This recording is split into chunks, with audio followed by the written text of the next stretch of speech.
Hello, good morning, good afternoon, good evening, everybody, and welcome to our Town Hall 33, Raikwan NFT. Very happy to be back myself, and thanks to American Filmmaker for taking care of the past couple of Town Halls. I missed you guys with those. As usual, let's just get the link out, have people join, and we'll get straight to it.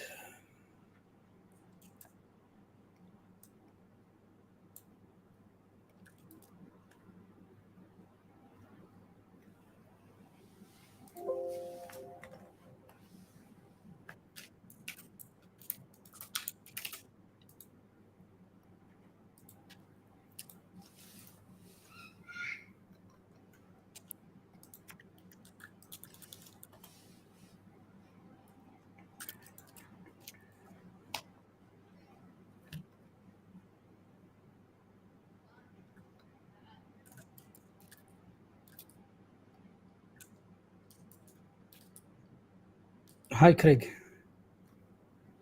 I was gonna add in your question about snacks, then I realized it was a trick question.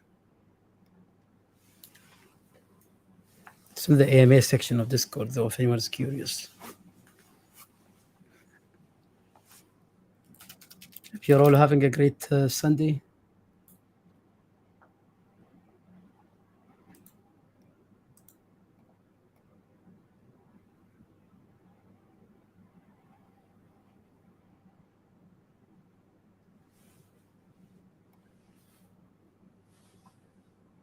I think Fensmaker is stuck. Fensmaker, are you stuck? Oh, no, you're not. I was just unmoving. Wow. That's impressive.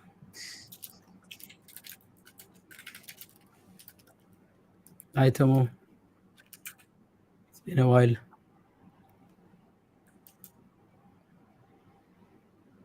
Hi, your creator.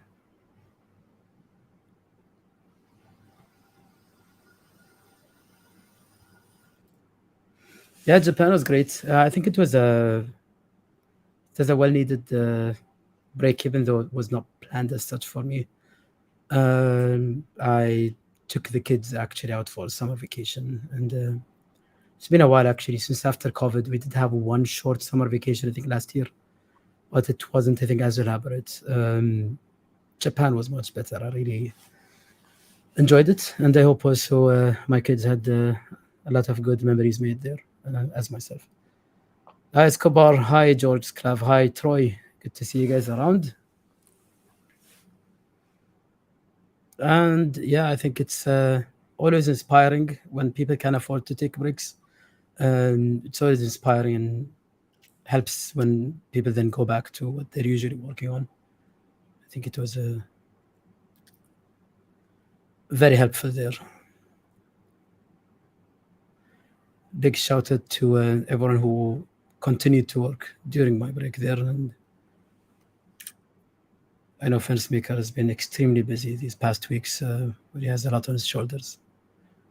So that's live shout outs, improvised. It's credit to India as well. Okay, we'll start in 1 minute's time.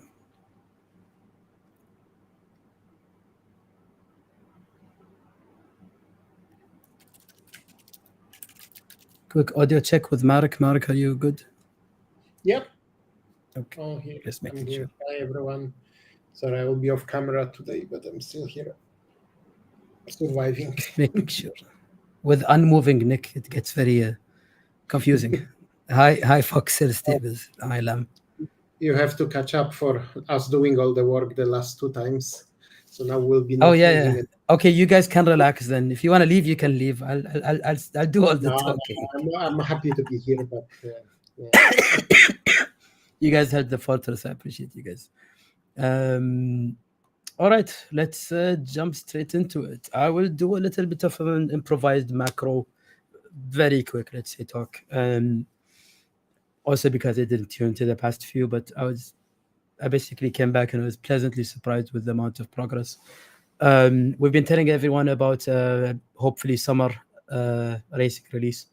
we're working very hard to get you in this town hall at demonstration that unfortunately will have to be in the next town hall, but we might be able to fit in a little bit more into that demo. I would say we're inching forward towards, or maybe a bit more than inching, but we're rushing actually towards that completion of the first, let's say, racing implementation. I do think that the likelihood of a late summer, even testnet racing release is starting to become a little bit less likely. I would say maybe possible with a bit of, let's say, hard work and focus, but again, still at the mercy of some of the debugging. I will say again, I'm extremely happy to say at least that the progress is clear and consistent and moving forward, and we are basically closing in all of the different gaps that we've left while continuing through in the development effort. So just a very big, let's say, high level macro thing, but yeah, there's been a lot of progress here on the development side, and I hope soon we'll be able to also show you some nice demonstrations and also get you guys into the action, I would say, soon after. So today we're gonna have art, a little bit of an art update because it's a bit overdue, I'd say, in sharing what our artists have been up to, development, marketing, and then the usual AMA. On the art side, we've actually, through the past, let's say, few months, we've made 2 new deluxe skins. We've also made 2 jockey skins. These are for future release, whether it's part of the Pioneer Pass or first Pioneer Pass, whether it's different releases. But our 3D artists, most of them actually specialize in character modeling, and we believe that it will be one form of content that we'll have in the future. If they had anything, let's say, more valuable to add in this phase for racing, they would have been doing it. But I think it's also right to start preparing for those because things don't really get made by themselves and they need some time to be made. There's been a little bit of work on the procedural generation of the animations, as in we have the jockeys animated while riding the horses. Well, we made the horse running animations, or all the gates basically, a few months ago. That included so both the idle stance, walking, trotting, canter, gallop, and the fast gallop. And then those also had a jockey riding them, basically, as you guys might have seen in the racing trailer. Now, what we also realize is that transferring these over from different combinations may sometimes be challenging. A manual approach can be taken, but we're also trying to see if there's a more efficient, let's say, procedural approach. So we're working with that and really finding the best solution to do that in, let's say, the best combination of quality and also time spent, right? On the environment side, there's been a second pass optimization for Yara Gardens that was already completed by our level designer. It's in a better state. It's still pretty heavy as our Babylon dev Andy states. So we're still figuring out what more we can optimize. We have some of the light maps can be baked out further. There's a little bit more bundling to be done. So we're also working on that. This is all for performance sake, basically. Second track of Equine has already been built in engine, but there's some more assets being created just to improve the character. Some are being redone so that they're of a little bit of a better quality. And there's a few adjustments to the track shapes. Since after Craig, our game designer, has joined, he's given us a little bit of feedback on track shape diversity, and we're trying to see how soon we can start adding that into the tracks. Now over to Fencemaker on development. Yeah, so exciting things are happening, but only exciting for me. Again, a very geeky part of it. Basically, the Oracle server, which is one of the 2 servers. We've got 2 servers running right now for the testnet. Basically, one of them is just keeping watch on the blockchain and looking for any SIP86 updates and keeping a database of that. And the other one is a server to which the app can talk, and that can do a bunch of things like update the horse states when you enter a race, and do some breeding adjustments if you do a cover, stuff like that. So this server, which we talk to with the app, I'm actually doing all the talking to it with the app thing, which is called integration. So the server worked by itself, the app worked by itself. Now I'm making them talk to each other and work. this is not pain-free, but it's moving forward. And so that's the integration with the Oracle server. And I've got the first SIP86 update. It's already created, so it's ready to send. Now I'm just making sure all the settings are correct. There's private keys involved. There's a lot of little crypto stuff and security also, of course, going on. So I'm just figuring that out and making sure all the configs are set up correctly. And then I'm going to do the first SIP86 updates on all the horses on the testnet. So I'm gonna activate them, set them with 0 racing points and all their stats set to the default value so that they're ready for racing, basically. So that's gonna be the first usage of SIP86. I'm excited to see that work and then query the results and see that all working. So that's neat. I'm doing that next week. I tried to pull out a win and do it like yesterday evening and night, but there's too many little config things that were just not finished, so that didn't work. Anyway, gonna do that next week and keep you guys updated on probably on the Discord when we get that, because that's a good thing. And on the blockchain part, we're working on 2 fronts. So one the main dev is just he just keeps going and is doing all the breeding content, and at the same time I'm asking him a few questions about the racing to help me with the integration. So that's basically what we're doing right now.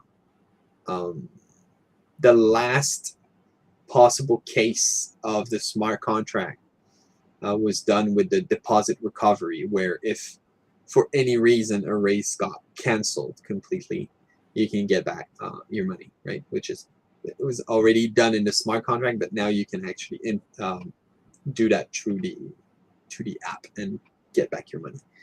So that's important. Then on the DevOps, yeah, that's just a bunch of geeky stuff. Basically, I'm pushing new private keys for the testnet to verify that we can get all that set up in the secure way, so that when we move to the mainnet, everything is secure, right? Our Oracle allows for updating the horses, so it's got to be very secure because that is going to change the metadata of your horses live. So it's got to be safe and do everything properly. Yeah, maybe maybe do a little bit of dumbing down. Maybe I can help with that. I think, I don't know if it's been mentioned, I guess, in the past tunnels, or just to clarify, basically the state that we are now approaching, and I would say very close to, including this new SIP86, is that actually it's already done, I suppose, just not on the shared closed beta, but on your own, I guess, dev closed beta. But it's that the Equine app actually reads updates from the blockchain from the testnet. So we already have that like built in, so that we can watch the horses on the testnet and be able to actually interact with them and test those out. But also, as soon as we issue an update, it's already reflected on that app. So it's no longer the realm of being on the blockchain, but also to be immediately updated on the app itself. I think that's what the integration eventually means, is that we're able to do the update and also see it on the app, which we'll also have on the mainnet eventually. But that's what we are now, let's say, getting working. Was I correct in that simplification? Yeah, and maybe maybe I keep saying SIP86. Maybe people don't remember exactly what that even is. It's just a way to update NFT metadata in a very, very efficient way, so that we can keep doing it over and over throughout. Yeah, it's basically having the support, not just the design or even the let's say original programming, but even like within the app itself, with our own tools that we'll use on the full, let's say, platform. We already also now have the tools so that we're able to update stuff and see it immediately reflected in the app. So yeah, through the blockchain, right? Yeah. And it's part of what makes Equine a blockchain game. A while ago, I was trying to write down a bit of an abstract on what Equine does on the blockchain, or what kind of components. And one of the main ones is that we're actually resolving or basically pushing all of this part of the game layer to the blockchain. So it's not really a simple feat, and doing this, being able to do this with a design that is efficient or effective on layer one was I'd say pretty substantial. But I'm really happy with what we have now. I think putting it to a full test in full volume will be another test, and we'll have to go through that. But I think it's just really great to see. All right, marketing, Marek. Yeah, so we have another race predictor challenge, and in this one, Fahad is trying to get in focus. Yeah. And we had 7 corrected guesses, so congrats on those who correctly guessed. But the winner can be only one, and Fox Hill Stables won this time, the first timer pass. It will be sent to you probably today or tomorrow. So thanks for that. And we are also thinking of some other plays to do with the invitational. We are reaching out to guilds. We'll be reaching over the next few days and try to do something slightly different. You will see how we will see how it develops, but it's still within our underground invitational. It's still with the game made by Eustacia, but we are trying to figure out some fun changes, so it's not so monotonous and boring. We'll be sharing more info on Discord and here probably as well. But well, the next one will be already before the races. I guess we'll be sharing more on Discord in the coming days. I saw a question on some excitement, hoping that this invitation will be on the platform. I really wish that were the case. I wish we were ready to do that. I would say hang on a little bit more, but we are absolutely getting closer there. So still there is a fun twist, I would say. This guild invitational, I think, will be an interesting concept. And yeah, if you don't have a guild or haven't joined the guild, maybe you might want to consider that.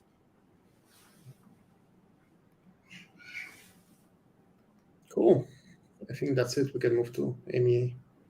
Yeah, before that, maybe I think there's one more thing, marketing, that maybe we can mention is we're working on some collaboration. I think we told you guys maybe a few town halls ago, we're working on some collaboration content as well with some of our other, let's say, developers or team members. MLabs team have been very actually helpful in creating a very interesting presentation, which we might actually have as soon as early next week, Monday or Tuesday. It's actually a video that will explain how the blockchain part of Equine works. And we've tried to do it over the town halls, building it into small different, let's say, blocks or chunks of information, excuse the pun, not intended. But I think this MLabs presentation really, I think, hit the nail on the head. George from MLabs team is going to present this. It's a really nice format. It's also simplified to an extent where it answers things like what is a smart contract and what does it do for a coin and what users like interact with and all that. But we think it's a great opportunity to also share what we're building. A lot of people maybe sometimes lose focus on the content or some of the detail of what we're building. And maybe it's not interesting to everyone, but I think these technical workings are a very integral part and one of the sources of quality, I think, of the game. So that is almost ready to be shared, and we'll do it this way. So we'll be posting the video, which is basically the presentation, on our YouTube channel. And then the next town hall, if times align, we'll be more than happy to host George from the MLabs team to also join us live. So anyone who watches the video and has questions, George will also be able to participate and answer and clarify those questions. So it's, I think, a very nice format. Thanks to the marketing team for also pulling this off, as well as the MLabs team, obviously. So AMA, this one was from LAMTTS, actually, from Fox Hill Stables, who seem to be winning a lot of contests recently, but congrats. Well done. There's an element of skill and an element of luck, so well done to both. It's a question about steadfast jockeys and talking about slight increases of courage and determination. And then the question goes, is it safe to infer that all jockeys only slightly affect those? I will split this into two parts, I guess. There was actually a nice answer by Troy, but since it was posted there, I think it deserves also an answer here.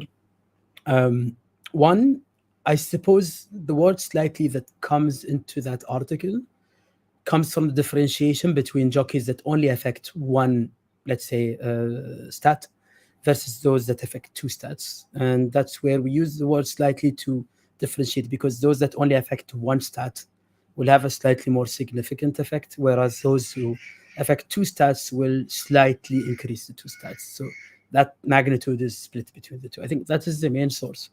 However, I guess the second question can be inferred as how much magnitude do jockeys have on horses' performance or mental stats? And it is purely a balancing point. I think our intention is for these to have basically an effect that you can sense, but not one that is so drastic that you would immediately see from a single race and immediately. So it's not meant to be a very minor, let's say, it is a min-maxing activity, so to not change a class of a horse, for example, but it will also not be one that is, let's say, maximal, so that immediately change very obviously horse's performance, but also not minor to the extent that you can't see the difference at all. But yeah, this is a balancing challenge, I think, for us and the game designers and the simulators to get done right. And then there's a question that came today, I think, from David Antonio, I think, is any plans for a major race or race series with large prize money to attract a lot of eyes to the game? Obviously, yes, that's interesting. I think the challenge, it's primarily a marketing challenge, but not necessarily an impossible one.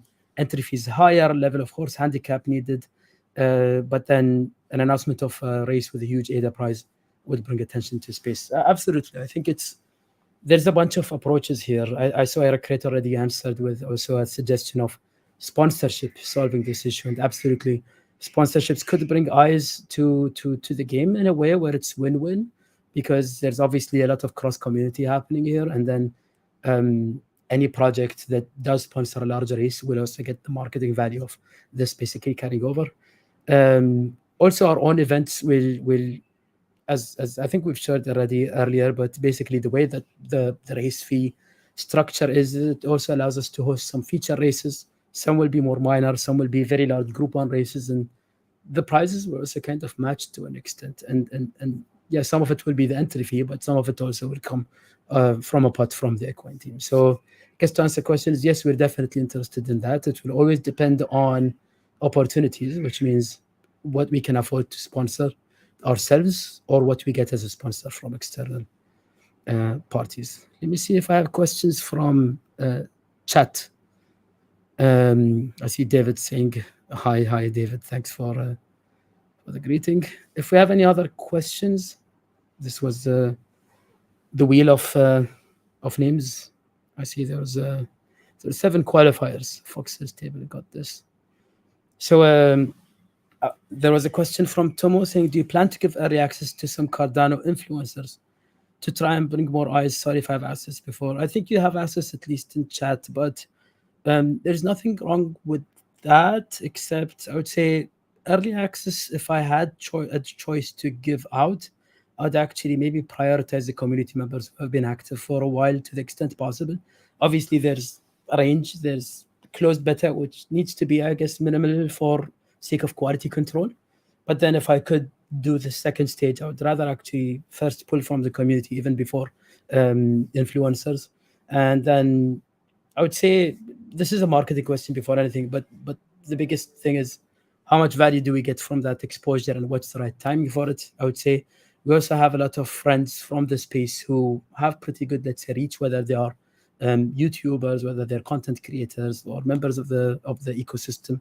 So we're pretty privileged to have these connections. And I would say at the right time, I think anybody who is serious about reporting Cardano content, I would think that at a time where we have something also serious, let's say, to share and make public, they'd be more than keen, I would say, to share that. So I'm not really worried about that side of exposure. I think our biggest challenge now is to keep pushing the development so we're done as soon as possible and we have something that we're proud of to share in a public, let's say, form.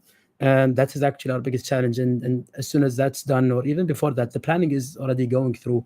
The marketing team is already like highly active in all kinds of planning for the release and around the release. But generally speaking, I would say our core focus and challenge before the exposure is completion. And as you guys can tell, it's been a long time of us working on the project. So you can also tell how much work basically goes into this. But we're really pushing forward to make sure that we can get this done as soon as possible.